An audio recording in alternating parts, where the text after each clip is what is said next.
अस्सलामु अलैकुम वरहमतुल्लाहि वबरकातुहू। अस्सलातु वस्सलामु अलैका या रसूलल्लाह, अस्सलातु वस्सलामु अलैका या नबी अल्लाह, अस्सलातु वस्सलामु अलैका या हबीब अल्लाह व अला आलिका व सहाबिका सय्यदी या मुहम्मद रसूलुल्लाह सल्लल्लाहु अलैहि वसल्लम। हज़रात, पिछली वीडियो में मैंने आपके सामने सूरह हूद के ताल्लुक़ से बताया था। आज मैं आपके सामने सूरह यूसुफ़ का तारुफ़ और उसमें कितनी आयतें हैं, कितने रुकू हैं और उसके फ़ज़ाइल बयान करूँगा और कुछ मज़ामीन। और इसके अलावा सूरह यूसुफ़ पढ़ने से क्या क्या फ़ायदे हासिल होते हैं, अगर हम इसको रोज़ाना पढ़ें तो हमें क्या इसके समरात हासिल होंगे। ये तमाम मालूमात हासिल करने के लिए हमारी वीडियो पूरी देखें। तो आइए वीडियो शुरू करते हैं। सूरह यूसुफ़ मक्का मुकर्रमा में नाज़िल हुई है और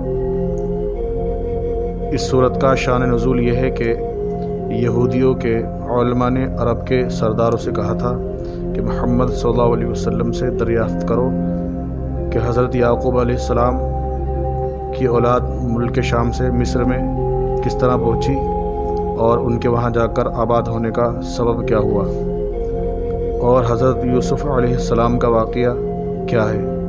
इस पर यह सूरह मुबारका नाजिल हुई। इस सूरत में 12 रुकू और 111 आयतें हैं। इस सूरत को सूरह यूसुफ़ क्यों कहते हैं? इस सूरत में अल्लाह ताला के नबी हज़रत यूसुफ़ अलैहिस्सलाम के हालात ज़िंदगी और उनकी सीरत मुबारका को तफसील के साथ बयान किया गया है। इस मुनासिबत से इस सूरत का नाम सूरह यूसुफ़ रखा गया है। इसके अलावा इस सूरत के और भी बहुत सारे नाम हैं। इस सूरत को सूरत-उज़-ज़ुहद भी कहते हैं, सूरत-उस-सब्र भी कहते हैं, सूरह हुब भी कहते हैं, सूरह क़नाअत भी कहते हैं, सूरह मुहब्बत भी कहते हैं। अब आइए हम अहादीस मुबारका की रोशनी में इस सूरत के फ़ज़ाइल बयान करते हैं।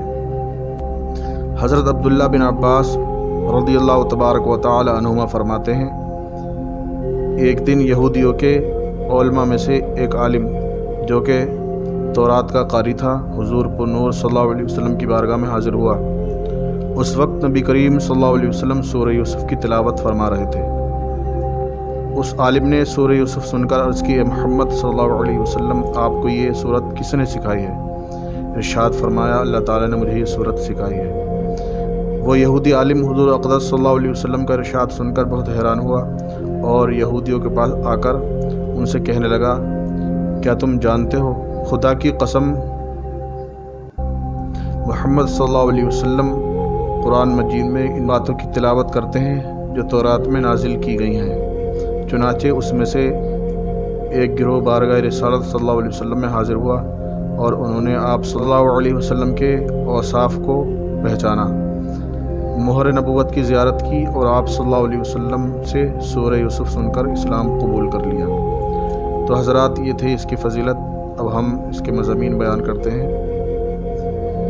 इस सूरत का मरकज़ी मज़मून ये है कि इसमें नबी करीम सल्लल्लाहु अलैहि वसल्लम की नबुव्वत की दलील के तौर पर हज़रत यूसुफ़ अलैहिस्सलाम के हालात ज़िंदगी तफसील के साथ बयान किए गए हैं। इसके अलावा इस सूरत में ये मज़ामीन बयान हुए हैं। कुरान मजीद का बेहतरीन क़िस्सा बयान किया गया। हज़रत यूसुफ़ अलैहिस्सलाम के वाक़ये में यहूदियों के लिए नबी करीम सल्लल्लाहु अलैहि वसल्लम की नबुव्वत की निशानियाँ हैं। ताजदार रिसालत सल्लल्लाहु अलैहि वसल्लम से पहले जितने अंबिया किराम अलैहिमुस्सलातु वस्सलाम दुनिया में तशरीफ़ लाए, सब मर्द ही थे, किसी औरत को नबुव्वत नहीं मिली। अंबिया किराम अलैहिमुस्सलातु वस्सलाम और उनके कौमों के वाक़यात में अक्लमंदों के लिए इबरत और नसीहत है।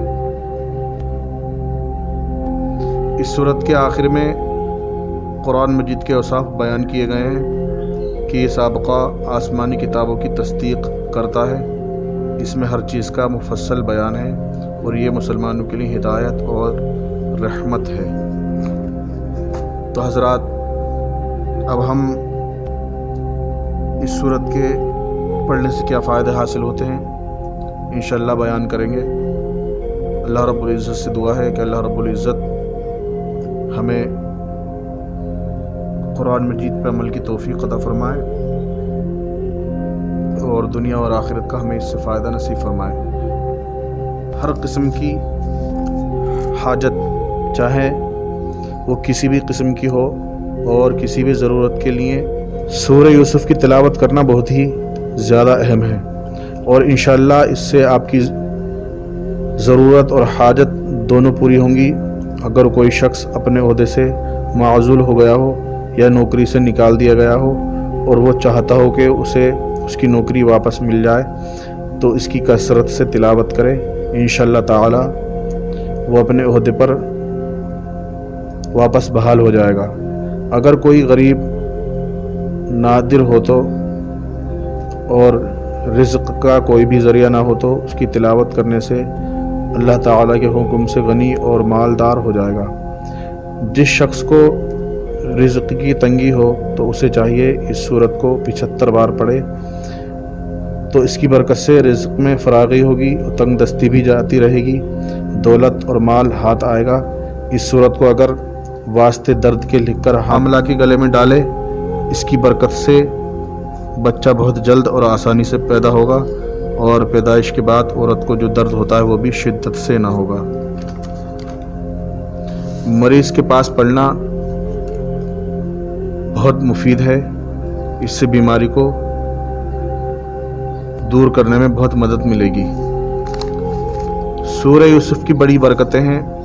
ایک تو یہ کہ اگر کوئی شخص حافظ قرآن بننا چاہے تو وہ سب سے پہلے سورہ یوسف یاد کر لے، تو اس کی برکت سے اس کے لیے پورے قرآن کو یاد کرنا آسان ہو جاتا ہے۔ حضرت خواجہ قطب الدین بختیار کاکی رضی اللہ تبارک و تعالی عنہ کی خواہش تھی کہ میں حافظ قرآن بن جاؤں، تو اللہ کے نبی صلی اللہ علیہ وسلم ان کے خواب میں تشریف لائے، فرمایا کہ سورہ یوسف یاد کر لے، پورا قرآن یاد ہو جائے گا۔ تو انہوں نے سورہ یوسف یاد کر لی، تو اللہ تعالیٰ نے ان کے لیے پورے قرآن کو یاد کرنا آسان کر دیا۔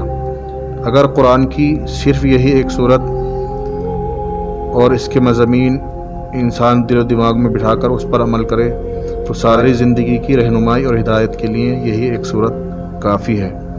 تو حضرات یہ تھی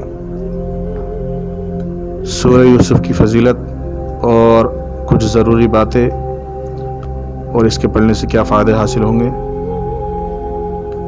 امید کرتے ہیں یہ ویڈیو آپ کو انشاءاللہ پسند آئے گی۔ پسند آنے کی صورت میں لائک کریں اور چینل کو سبسکرائب کریں، اور ویڈیو کو یار دوستوں کے ساتھ شیئر ضرور کریں۔